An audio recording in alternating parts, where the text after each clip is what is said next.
राजधानी पटना में शुक्रवार को बीजेपी और कांग्रेस के कार्यकर्ता आपस में भिड़ गए। दोनों पार्टी के कार्यकर्ताओं के बीच झड़प ऐसी हुई कि जिसके हाथ में जो भी था उसे वो मारपीट में इस्तेमाल करता गया। दोनों ओर से कार्यकर्ता एक दूसरे पर लाठी चलाने लगे, ईंट पत्थर फेंकने लगे। कांग्रेस कार्यालय के सामने कांग्रेस के खिलाफ प्रदर्शन के दौरान ये सब कुछ हुआ है। बिहार के दरभंगा में प्रधानमंत्री नरेंद्र मोदी के लिए अपशब्दों का इस्तेमाल करने वाले शख्स के खिलाफ बड़ा एक्शन लिया गया है। बिहार पुलिस ने आरोपी को गिरफ्तार कर लिया है। दरभंगा के रहने वाले आरोपी शख्स रिजवी उर्फ राजा ने कांग्रेस की रैली के दौरान पीएम मोदी के लिए गलत शब्दों का इस्तेमाल किया था। इस मामले पर राजनीतिक घमासान भी मच गया। इसके बाद पुलिस हरकत में आई और एक्शन लिया।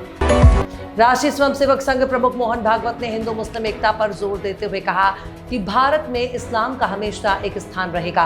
उन्होंने कहा कि हिंदू मुसलमान एक ही हैं, उनकी सिर्फ पूजा पद्धति अलग है, इसलिए उनके बीच एकता को लेकर कोई सवाल नहीं उठाना चाहिए। उन्होंने हिंदू और मुसलमानों के बीच आपसी विश्वास बनाए रखने की पुरजोर वकालत की है।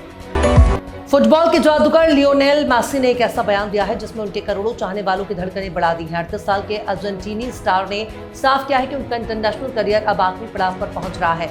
मेसी ने इशारा किया कि 4 सितंबर को ब्यूनस आयर्स के एस्टाडियो मोन्यूमेंटल स्टेडियम में वेनेजुएला के खिलाफ होने वाला वर्ल्ड कप क्वालिफायर मैच शायद उनका आखिरी घरेलू मुकाबला होगा।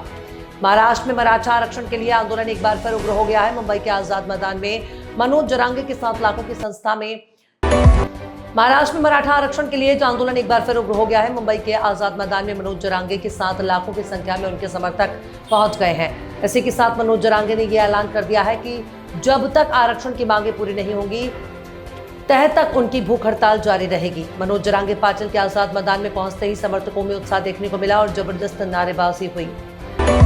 पिछले हफ्ते सोने की कीमतों में गिरावट के बाद एक बार फिर से धीरे धीरे इसके दाम में इजाफा देखा जा रहा है। ट्रंप टैरिफ टेंशन के बीच शेयर बाजार में जहां शुक्रवार 29 अगस्त 2025 को शुरुआती कारोबार के दौरान तेजी देखी गई, वहीं दूसरी तरफ सोने की कीमतों में भी उछाल दिखा है। आज देश में 24 कैरेट सोना 1,261 रुपए प्रति 10 ग्राम की दर से बिक रहा है। कुल्लू के आनी क्षेत्र में लगातार हो रही बारिश ने जनजीवन अस्त व्यस्त कर दिया। कराड़ पंचायत के लोअर पटरारना गांव में बुधवार को अचानक भूस्खलन हुआ। मलबे की चपेट में 3 मकान आ गए और उसमें 3 लोग दब गए। स्थानीय लोगों और प्रशासन की मदद से एक व्यक्ति को घायल अवस्था में सुरक्षित बाहर निकाला गया, लेकिन 2 लोग अब भी लापता हैं। राजस्थान में धार्मिक त्योहारों को लेकर सरकार लगातार संवेदनशील फैसले ले रही है और इसी कड़ी में अब मुस्लिम समाज ने भी अपनी अहम मांग रखी है। समाज का कहना है कि ईद मिलादुन नबी, जिसे पैगंबर साहब का जन्मदिन माना जाता है, मुस्लिम समुदाय का सबसे बड़ा पर्व है। ऐसे में शराब के ठेके खुले रहना धार्मिक आस्थाओं को ठेस पहुंचाता है।